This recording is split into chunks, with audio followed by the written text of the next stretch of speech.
The full stack business analyst is essentially a business analyst who has built enough capabilities across all of the layers of the BA stack. And the BA stack has a set of layers that kind of takes us from the operational world into the strategic world, right? The career strategy that we promote for business analysts who really want to try to future-proof their careers is to master these activities and deliverables so that when it comes time for you to offload that work onto AI, you can actually judge or assess the outputs that AI gives you. We do a lot of research and development for business analysts around AI, and I can confirm for you that it gets many things wrong.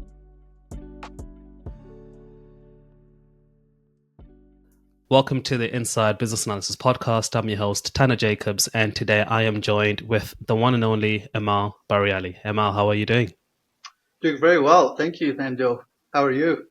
I'm well. No, I'm really good, thank you. And I'm excited for our conversation. I was sharing with you, Emal, that I've been a student of yours since I started my BA career journey, to be fair, which was about 6-7 years ago for me. And I came across your platform and I just could not believe how much lessons and content you had that was literally available for free. So thank you, first of all, for putting so much effort into helping people like myself who are interested in becoming business analysts. And I really appreciate that. You're absolutely welcome. And I love passing my knowledge on to anybody and everybody who's willing to absorb it. So more than you're doing me a pleasure by actually going through a lot of that material. So no, it's great. It's really, really great stuff. So Emal, I've come across you. I've come across your platform. I've also followed you for many years. But there might be people who are this their first time coming across yourself. So, how would you kind of define and describe yourself? Because in my mind, you wear so many hats. I wouldn't even know where to begin. So, how would you introduce yourself to our listeners? The best way I can think to introduce myself is really just by touching on a few of the highlights of my career, because I've done this for so long that sometimes it's hard for me to even sum it all up. But here's the summary of my business analysis career, essentially. Okay, so I became a business analyst in 2005. I spent the 7 years before that getting educated to become a business analyst. And so starting in 2005, I've essentially helped my employers and my clients deliver over 20 solutions through all of the projects that I've run. Been in this for about 18, closer to 20 years now. I've managed somehow to 5x my income as a business analyst, not as a trainer or anything else, but as a business analyst between 2005 and 2022. And I've been teaching now for about 8 years. So that's essentially the summary. The one thing that I'll say is that I know that it's a little bit taboo for folks to talk about income, but I want to change that conversation a little bit, because for me personally, income was probably the primary driver of everything that I did in my career for about the first decade. And so I want folks to be able to openly talk about their aspirations when it comes to income, right? As well as professional development. But I put this 5x increase in income here because I really think it's important for us to start addressing this head on, and not to really to have it be such a taboo issue for business analysts. So that's really the summary of my career. I love that.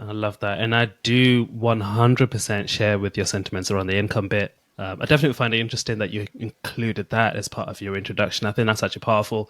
It speaks to, you're kind of touching all points, are you? Kind of your experience, your expertise, your teaching experience, and then the kind of the compensation around all of your experience and how that journey looked like. And I think it's really powerful, and it's great to see, because it then speaks to the fact that business analysis is a great career to consider, even from that financial compensation perspective, isn't it? Absolutely it is. And I'll tell you, the reason why I put this on here is because I made a conscious effort to choose this as my profession while I was studying. And so a little side story is that one day I was originally studying economics. I loved economics.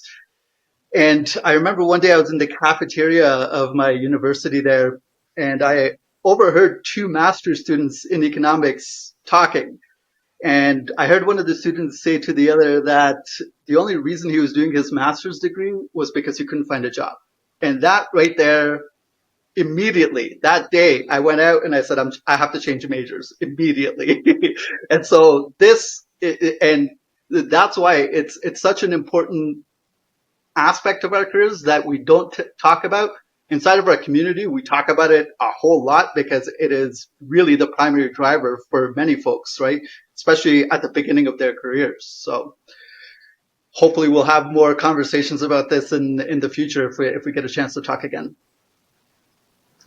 Do you want to know what's so funny, Emal? So I've shared in the past before that I became a business analyst. Well, I was working in sales, and one of my clients was a business analyst, and then she put me on to say you should consider a career in business analysis because I think you'd be good at it X Y Z. But what Mm-hmm. I've never actually shared before was that the way that conversation started was that she was, I can't even remember, but she was young. She was honestly like early 20s or something like that. Okay. And she was making a pretty good salary here in the UK. It was like 55,000, which is a really good salary for someone her age in the UK.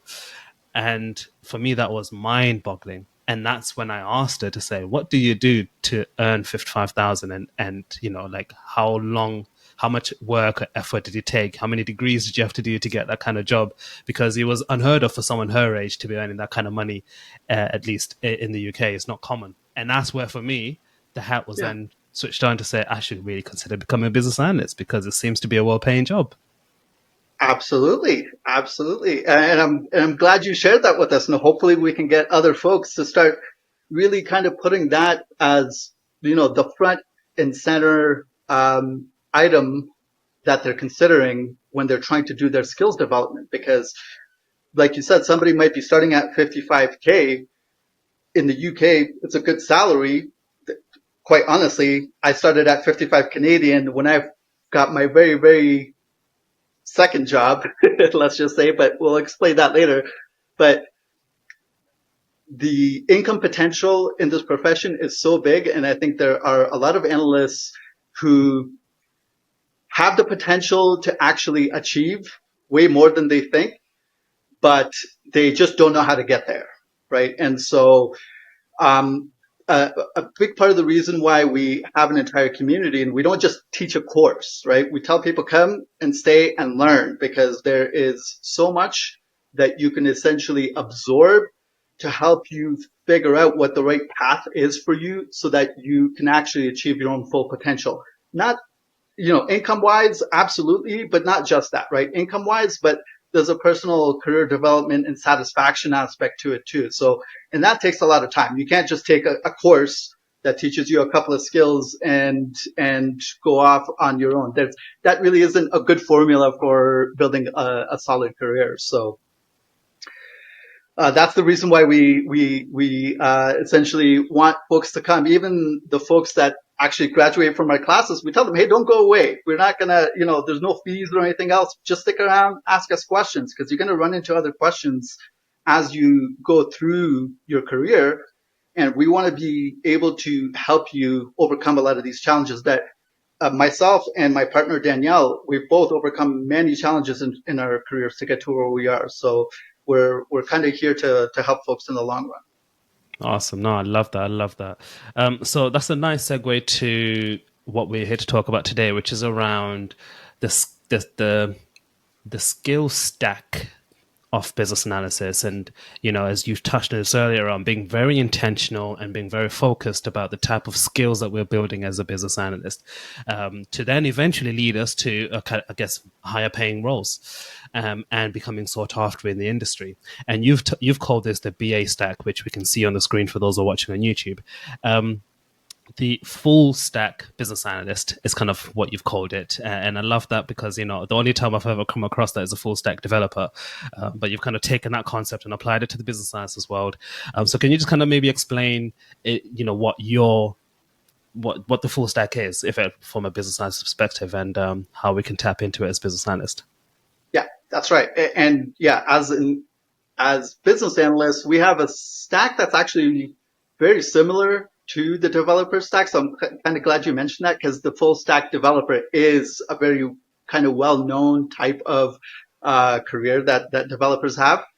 The full stack business analyst is essentially a business analyst who has built enough capabilities across all of the layers of the BA stack. And the BA stack essentially has a set of layers that kind of takes us from the operational world into the strategic world, right?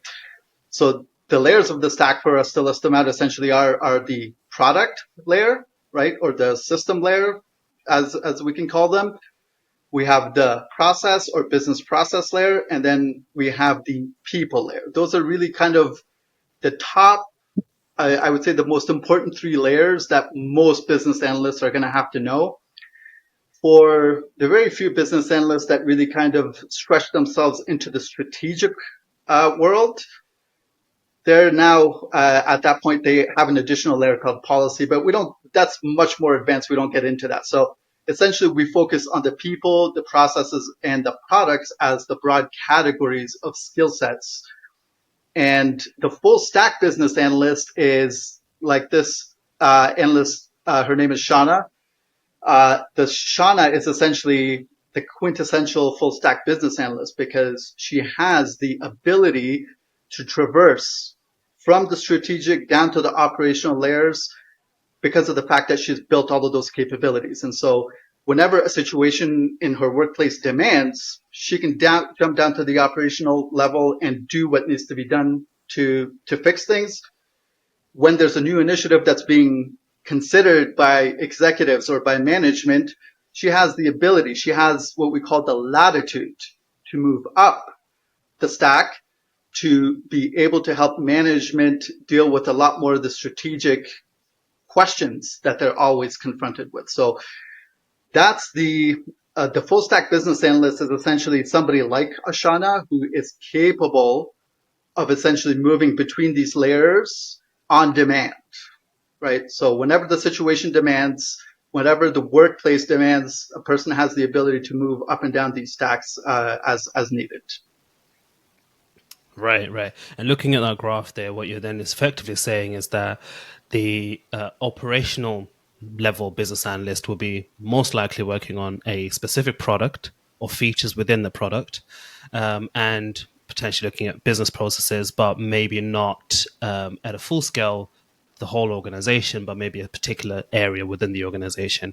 And then a tactical business analyst is kind of at a slightly level up where they're still looking at the product, still looking at the process, but they're now also dealing with people and maybe key decision makers.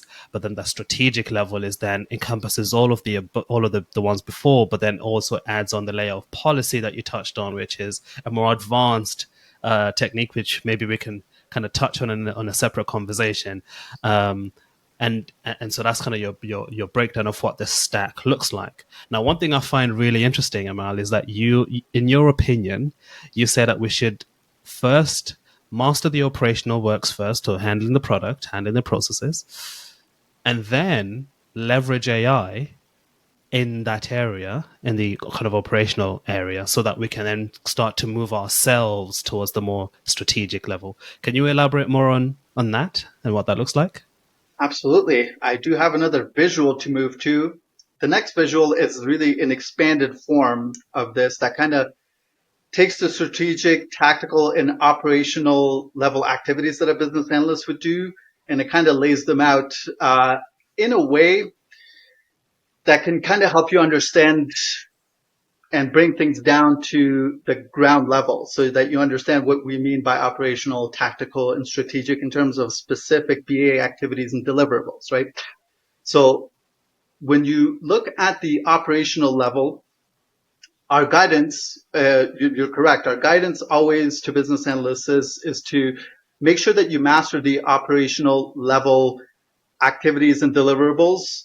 And then as we start to see AI get smarter and smarter, the areas that are starting to do really well in is these operational level tasks and deliverables. So the career strategy that we promote for business analysts who really want to try to future proof their careers is to master these activities and deliverables so that when it comes time for you to offload that work onto AI, you understand the work well enough yourself that so that you can actually judge or assess the outputs that AI gives you, right? If you don't master these skills yourself, you're essentially over relying on AI. And we do a lot of research and development for business analysts around AI, and I can confirm for you that it gets many things wrong, and it still needs a lot of hand holding for it to actually do what you might expect it to do. And that's why it's so important for you to actually master those things yourself, offload it onto AI, let it do all of the grunt work. When it comes back to you with an answer, assess that answer using the skills that you've already developed yourself. To say, okay, this part of it doesn't seem right. It might give you a response that says something. And oftentimes when I try to offload my own work onto AI, I have to parse through the response and say, look, you got this about 60% right. Let's work on the other 40%. And I keep on reprompting it to get it to where it needs to be. But I wouldn't be able to do that if I didn't understand what I needed myself, right? So that's why the guidance is to master these things at the operational level so that when the AI revolution really kicks into high gear, you're prepared, right? You're prepared to say, hey, look, AI, you're my assistant now, right? I'm going to give you tasks and you're going to come back to me with answers, and I'm going to validate those answers to make sure that you're giving me something that is actually going to work. One of the other dangers, I spoke about this at the BA Excellence Conference a few months ago, but one of the dangers that we've started to see is that many folks are starting to over rely on AI, and they're sometimes getting themselves into catastrophic situations in their careers because of their over reliance on AI. And so as an analyst, you really don't want your own reputation to go down the tubes by relying on something that you don't understand and really kind of passing that on to your next set of stakeholders, and then having them kind of find the problems with it. So that's you got to master that level. That's your step number one of your career development. You got to master that stuff first. Yeah. And looking at your diagram there, the bits that I guess you're really pushing people to master is kind of the user story, managing the product backlog, and data modeling elements of it as well. Some of the looks of it, gap analysis. Um, and to be honest, these are kind of, in my mind anyway, bread and butter business analysis skill set. It That's sounds right. like, it's kind of like master how to be a bread and butter business analyst first yourself, and then leverage AI as an assistant to help you deliver that. But don't rely on it too much. Now, see, you've got two tools that you've pointed to, which is Chat GPT and Copilot, I believe. Yes. Are those are those effectively your go-to tools and your recommendation in terms of which AI tools BAs should look at? Those are just the two that we're assessing right now. So right now, ChatGPT, the latest version of ChatGPT, is the go-to tool. But in enterprise, Copilot is going to be the tool that you're going to be confronted by if and when that happens inside of your organization, because ChatGPT, for many reasons, regardless of which tool is better, ChatGPT is unlikely going to be the tool that you're going to be relying on. So we essentially, in our research and development around AI, what we do is we look at the tool that we think is the best, but then we also look at the tool that we think is going to be the most likely one that we're going to have to use in corporate, to make sure that we understand really what the true capability of this is, and then what our tools are that we have to work with. So that's the reason we have those two tools in there. Um, in enterprise, in corporate, oftentimes you're not allowed to use the tools that you want, regardless of whether it's better than the one that's given to you or not, for many different reasons. So our AI R&D strategy is kind of making sure that we understand really the latest and greatest, plus we know what it is that we're going to likely be confronted by in corporate. Yeah. Okay, that's great. Okay, that's great. And then obviously that's the operational level, and then the tactical level. I do want to touch on the tactical level just really quickly before I move on to my next question. And I think that's probably because if for me, at least from the way your diagram presents it, it's almost the next level from the operational before you get to the strategic. And I think that's a key kind of middle ground to kind of just quickly touch on. How do you know when you're ready to go from operational to tactical? The best way to know personally, I'll explain to you in terms of your own personal feeling, and then I'll explain to you in terms of actual how people view you in the organization. Okay.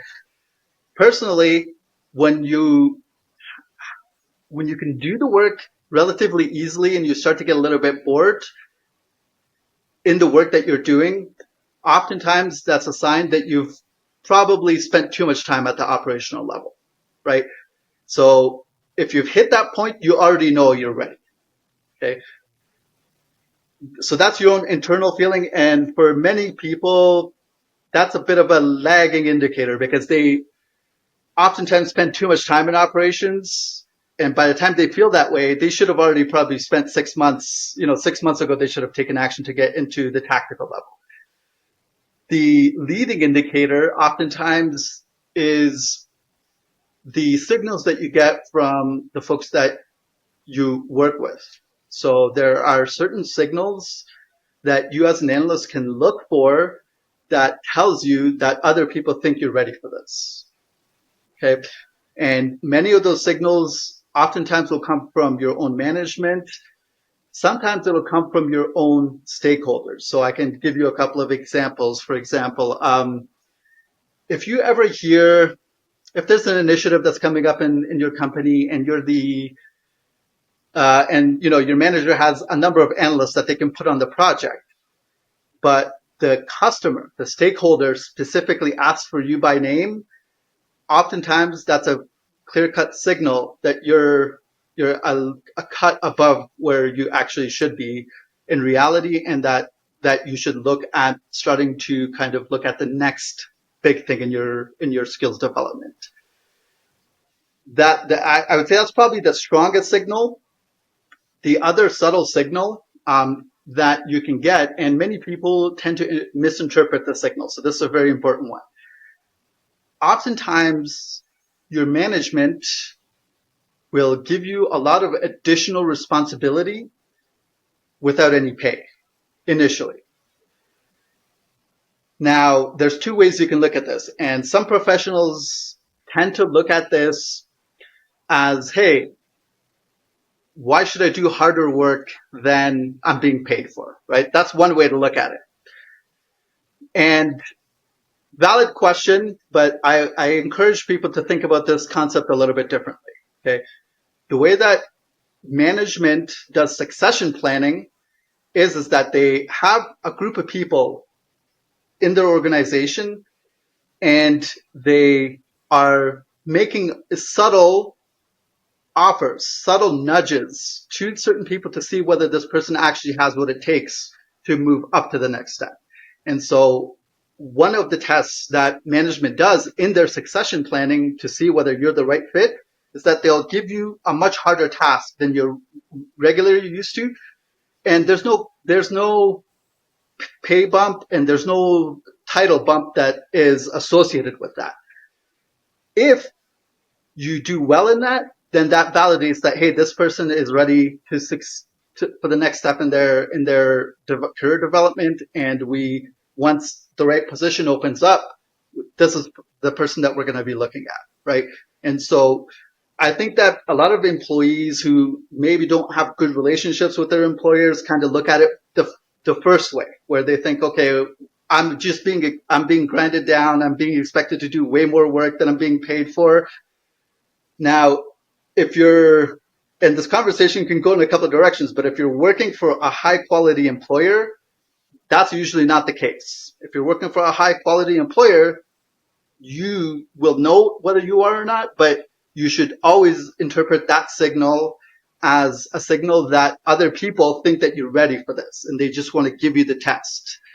And we do provide some guidance for business analysts on how to tread this, because if you're working for a lower quality employer, you might just be stuck in the grind. It might just be what you suspected it was, right? It might just be more work without the extra pay. But if you're working for the right type of employer, you might be missing an opportunity if you turn it down.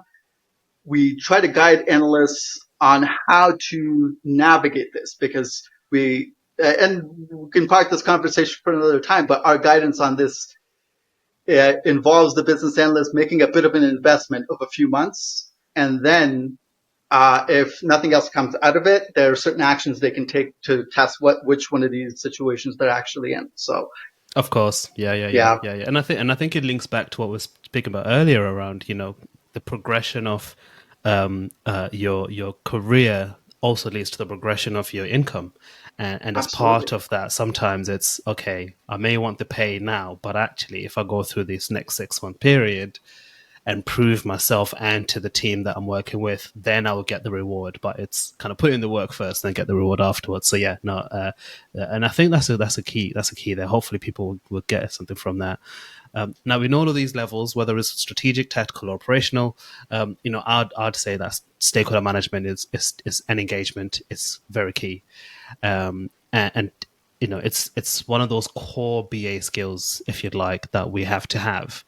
And you know, I'd probably argue that every business analyst would say they're good at stakeholder management and engagement. But if you had to kind of give us one, you know, one thing that you say we should do successfully in terms of the stakeholder management and engagement piece, what would that one thing be? There are the one thing that I would choose out of a million things you could do is to learn how to build professional trust with your stakeholders. And this is a bit of a touchy subject, because a lot of analysts kind of misunderstand. They kind of confuse the concept of trust, professional trust, with the concept of likability. Those are two different things. And so when you tell people, hey, build professional trust, they often interpret that as, hey, I just got to get people to kind of like me, and then they'll just naturally trust me. That's actually the wrong way to look at it. Technically speaking, the stakeholders you work with personally, they don't have to like you personally, but they can have that state of existence at the same time as having a huge amount of trust in your ability to deliver. And so professional trust it hinges on your ability to do what you said you were going to do. Okay. And this sounds easy, but in reality, it's so much more difficult to do, because when you have a burden, when you have your stakeholders asking you for a million things, you might feel the impulse to say yes to everything, right? But if you say yes to everything, you've now set yourself up for failure in relationship building, because there's no way you can deliver on that. And now you've said yes to something you can't do. And now you've lost trust, right?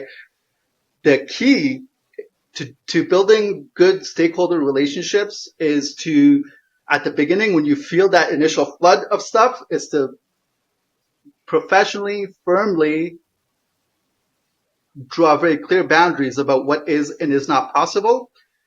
Set the expectation that certain things, regardless of whether they really want them or not, is simply just not possible, and hold firm at that point, right? And when you do that, and you can explain to your stakeholders why it's not possible, right? Or what it is that we're going to do instead of what it is that you're asking us for. That starts to actually, many people I think are afraid to do this, but it starts to actually build trust. Stakeholders say, wait, this person isn't just taking orders. This person has a realistic picture of what is and is not possible. And automatically they start trusting you more professionally, because they can have the confidence that you're going to be able to deliver to what you agreed to, right? And so a lot of people who talk about trust, a lot of especially beginner level business analysts feel like they have to be likable. That's not, that you're going down the wrong path if you choose that as your litmus test for trust. Trust means you have a base level of competence, and then you use that level of competence to make sure that your stakeholders have realistic expectations that you can deliver to, and you cycle over that multiple times. After a while, people will know who is and is not trustworthy, right? So yeah, that's the one thing I would say is try to build as much as you can. If you want good stakeholder relationships, you want to be able to manage and influence your stakeholders really well, you have to build professional trust with them. Yeah, yeah. Oh my goodness, that is honestly that is such an eye-opening answer, and I think it firms even more your point that you made earlier about the fact that we have to master the operational works first ourselves. Because if you know how to do your job and you know how to do your job well, and when you are kind of managing the different priorities, you can, and you're looking to build that professional trust, it's much more possible and realistic to do when you can deliver. And the way you can deliver is by making sure that you know how to do your job. Yeah. And I think it sounds simple, but actually it's so powerful as business analysts, because I always say that a lot of the things that we do is driven more by people as opposed to documentations and how good our process maps are and things of that nature. And the more we can build that professional trust, to use your term there, the better place we'll be to really deliver something that's worthwhile. Um, yeah, my goodness, what a perspective there. Yeah. I love And that. if you don't mind, since we're on the the subject of stakeholder analysis and management, one of the other things I'll just kind of throw in there is that when you're at the lower operational levels, stakeholder analysis and management tends to be much easier because the number of stakeholders that you're dealing with tend to be smaller.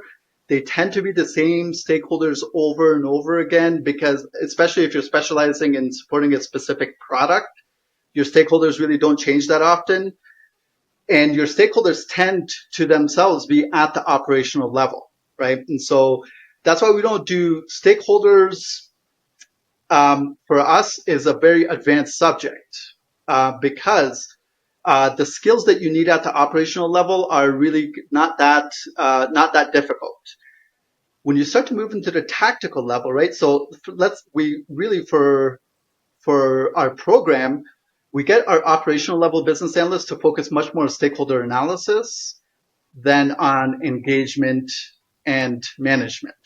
Stakeholder analysis just makes sure that you have the right people at the table. That's essentially what stakeholder analysis is. When you move into the tactical level, you see that we have stakeholder engagement at this level here. And when you move into the strategic, there's stakeholder management. And there's actually one above that even, which is stakeholder influence. For you as an analyst, if your own management has trusted you enough to put you in front of executives at the strategic level, the level of stakeholder management and influence at that level is so much more sophisticated than just simple stakeholder analysis. And so stakeholders are really probably one of the most difficult areas. There's a lot of difficulty on the system side of things, but when you start to get higher and higher into the organization, and when you start to go from the operational to the tactical to the strategic level, the sophistication with which you have to deal with your stakeholders increases by orders of magnitude, because executives don't think, they don't talk, and they do not receive information the same way that your operational folks do. So it's really it's a very different conversation, right? And so the career strategy, I'm just going to come down here for a sec. Earlier when I talked about having latitude, right, refers to your ability to be able to traverse these. When it comes to stakeholders, you have to really, and this is very difficult to do, you have to really have the ability to walk out of a room where you're talking to the developers about very detailed nitty-gritty specification related items into a boardroom where executives don't care about that level of detail, but they still want answers from you about where this project is going and what needs to be done. You have to be able to switch your mind very quickly from being able to say, I'm in the weeds here talking about, what the data format of a field should be, into an executive who is in there saying, hey, how are we going to support that client that we're going to be onboarding in 3 weeks, right? And your answers still have to have weight. They still have to be correct, but you can't start talking about field level details with an executive, right? And so when it comes to stakeholders, it's so difficult to have this kind of ladder. That's probably one of the most difficult parts, because you have to be able to traverse people who think differently, they talk differently, and they demand answers in a very, very different way, essentially from you. So that's the concept of latitude, and that's how it essentially relates to stakeholders. Sorry, I didn't mean to go too far off course No, with that answer. I'm really happy you shared that, because you're one of the few people who, at least I've come across, who acknowledge the fact that stakeholder engagement and management is a tough skill. It's not easy. It's made to sound easy because it's, oh, you're dealing with people. Everybody loves people. BAs love people. So, that's it. And it's like, there's so much more to it than Yeah, just being likable, going back to your first answer. And that ability, as you've mentioned, of, coming out of one room and stepping into another room and being able to what's the word? What is the word? Translate information to different audiences almost in an instant, and make sure that each audience has the right level of information that they need to make a yeah, decision. It's definitely a skill that is certainly not easy, but always made to sound easy. I've come across, but I appreciate the ability and the insight that you shared there yeah. on that.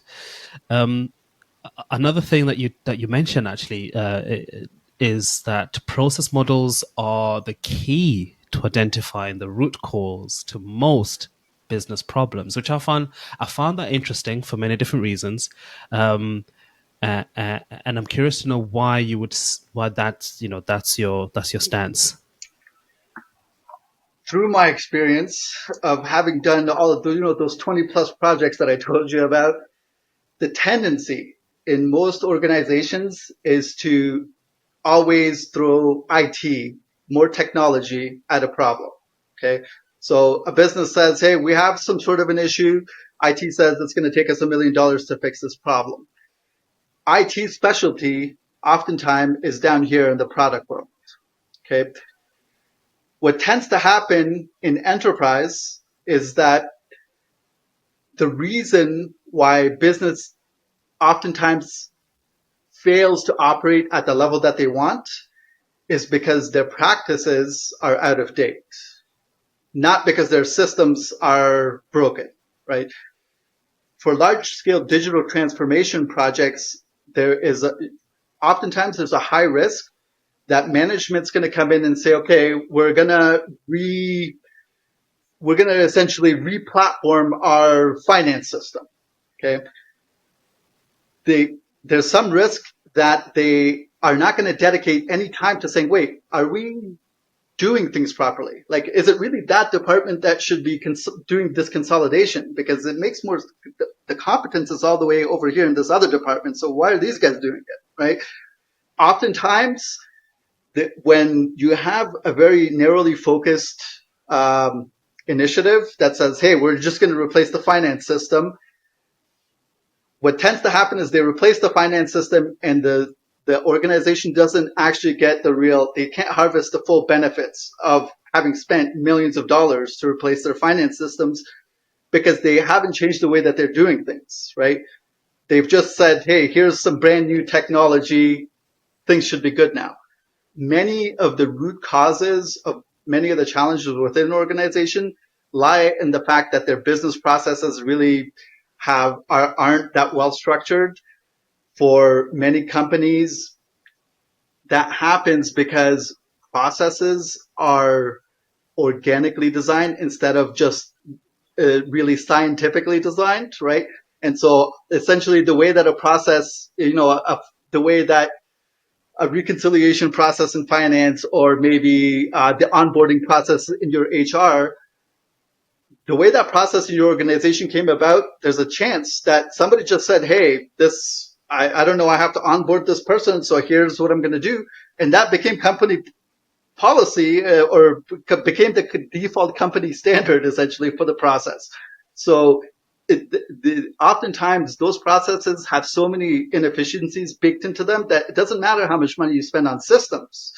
If you're not changing the way that you're doing things, you can spend as much money as you want on systems and keep on re-implementing your HR system. You're never going to get the true benefit of it until you realize that, hey, there are certain steps that we're missing here in our process, or really it isn't that department that really should be responsible for that, because they're just doing it because they're told to, right? That's not the right fit for them. So um, without doing current and future state process design, um, it is nearly impossible for the business to know whether they've gotten the full ROI of their investment.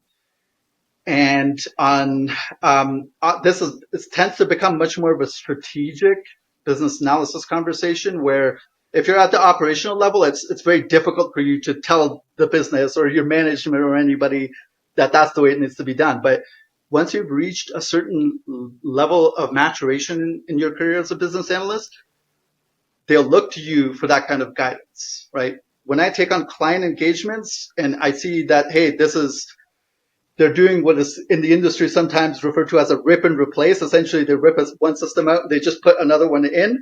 I say, no, no, no, no.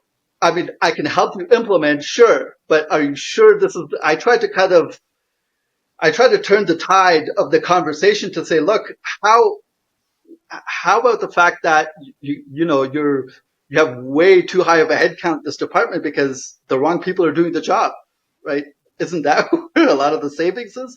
And so there's a lot of issues there, but you really have to be a little bit more higher, closer to the tactical, strategic level to be able to have those conversations with your clients. But process design, current and future state process modeling and design, key to almost any large scale project that you run.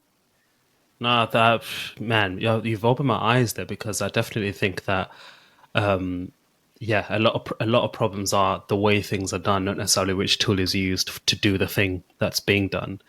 Right. And I think it's because the system is kind of, well, at least from the business's perspective, it's easier to change. Let's stop using Excel and let's start using Salesforce, for example. That's Yeah, an easy thing to change, and by doing so, they think that that's the magic bullet that will fix every problem. But actually, it's the way that they're doing things that needs to change, not what they're using. that's right. Obviously, technology is there to enhance, not necessarily to do anything else other than enhance what we're already doing. So if we have a bad process with the best product in the world, it will Yeah. still be a messy world, wouldn't it? Exactly right. And I'm very glad that you said technology is there to enhance, and I would say enhance and support. Part of the reason why we lay out the layers of the BA stack in this way is that the layer that's at the farthest down, it supports the one that's above it, right? So your product supports, it's essentially the foundation, it's holding up all of these other things. But if it's supporting a process that's bad, the organization as a whole isn't getting the value, right? Your processes support the people in your organization because the people have to actually do the work, and the process tells them, hey, here's the right way to do it, right? And you, so I'm really glad that you said that, hey, if you want to replace the product, you can do that, but I mean, you're continuing to you're using a new product to support bad processes. And so you're not really harvesting the true value of your investment in an initiative like that. No, of course not. Oh, Amal, I think there's so much that we can dive into. We haven't even touched on the product side of things. This is, and I'd probably say that's probably more the technical side of business analysis. Obviously, not coding for anyone who's listening and watching, but kind of the tool sets and skill sets that a technical BA might bring on a project. and that's probably where they'll fit in with the product side of things. But again, that's at the lower level. It's kind of the processes, the stakeholder management, and we said stakeholder analysis, engagement management, and influencing that we spoke about, and then at the top is then kind of that policy level. There is so much that we can talk about the BA stack, but I definitely think you've given us a very, very good overview of that, Emal. So for those people who are listening to this and watching this, and they want to dive more into this, they want to dive deeper into this, they want to know more. Can you touch on what your company does, which is BA Blocks, and then how you can effectively help us as business analysts kind of navigate this BA stack? I would say that the next step for anybody who wants to really kind of understand this, I'm going to scroll way down over to this side, is if you go to bablocks.com/start, there are 3 lessons. Lesson number 1 dives much more deeply into products. So that product layer that we talked about, there's a 7-minute video here that actually talks about the business analyst view of an enterprise product and what things you should be taking into consideration to truly understand almost any system that you'll run into in your organizations. Lesson 2 talks about stakeholders.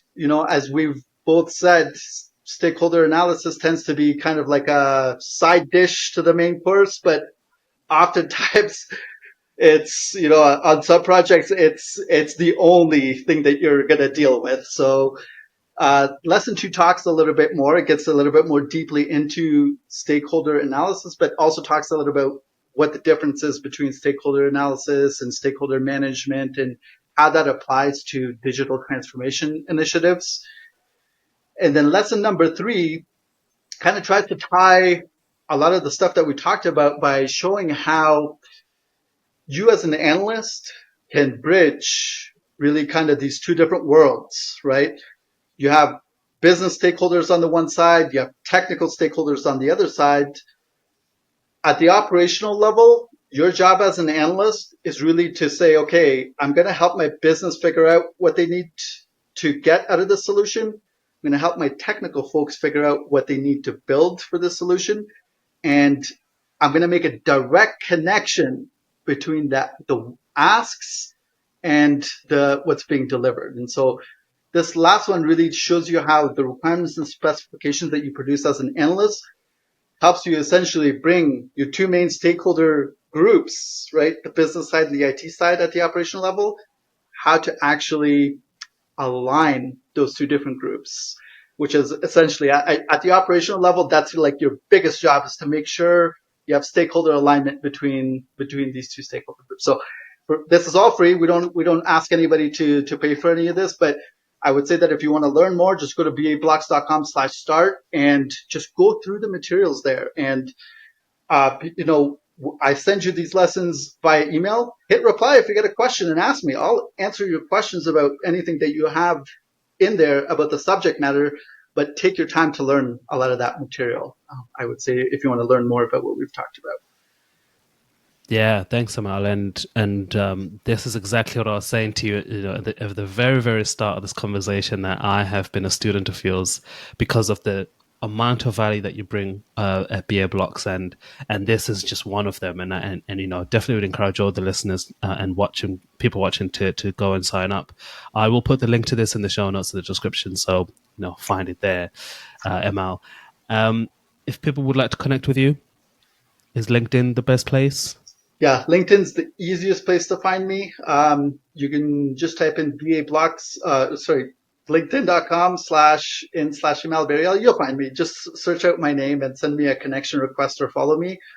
My LinkedIn posts, I'm going to warn you, are a little bit unconventional. So if you're following me on LinkedIn, I'm quite a bit more blunt than I think most people are on LinkedIn, but that's just the way I deal with my clients when I'm on client engagement. And I've just brought that exact same attitude to LinkedIn. Many of my clients actually they still follow me on LinkedIn and they'll message me from time to time to say, hey, that's actually pretty good advice. So I know if my posts are not really meant for LinkedIn's culture, they're meant for corporate culture. So I'll just give you that little warning that you're going to see a lot of those types of posts from me when you follow me. Not a problem, not a problem. But definitely give Emal a follow at least on LinkedIn, and definitely watch out for the content that he shares. It's definitely insightful.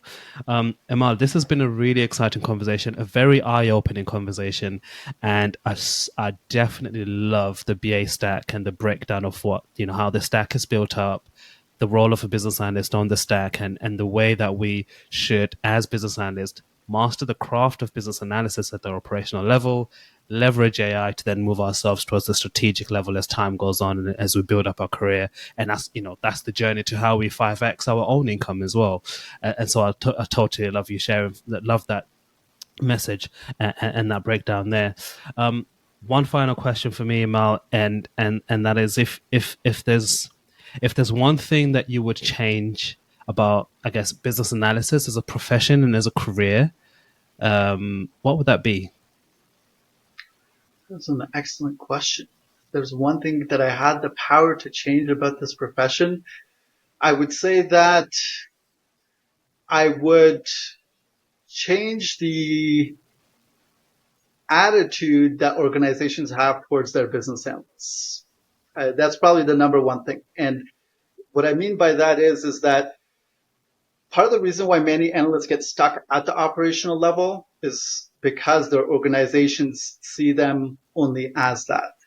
And so in some organizations, you won't even have the opportunity, for example, to go into the tactical and strategic level because the organization itself lacks really kind of I don't want to say wisdom, but that's the only word that's kind of coming to me. They lack the wisdom to truly um, harvest the potential out of their business analysts because the way that you see a small decision, right, or any decision that gets made down here has a much lower cost and a much lower benefit than decisions that get made up here and here. So for example, if let's say, for example, we mess up a feature that a customer requested, it might cost the company 10, 20, $30,000 to fix that issue.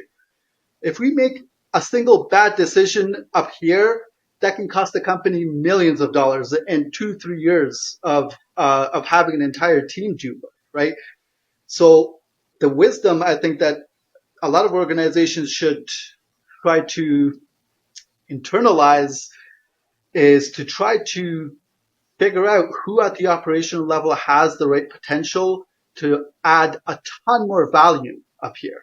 Because if somebody like a Shauna can help you make the right decision about which product you're purchasing, you've just solved the $5 million problem just by that capability alone.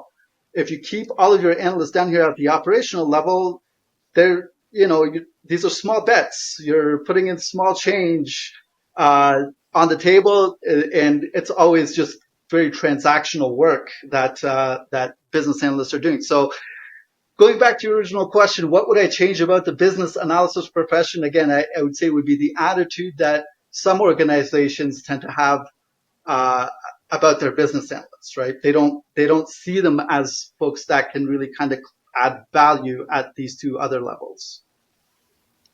Awesome. Love that. Love that. Love that. Emal, once again, thank you so much for sharing with us your wisdom, your insights, and imparting onto us all of this. And everyone listening to this, definitely sign up to Bear Blocks and dive deeper into this. So thank you once again, Emal. I really appreciate you coming on. My pleasure. Thanks for having me.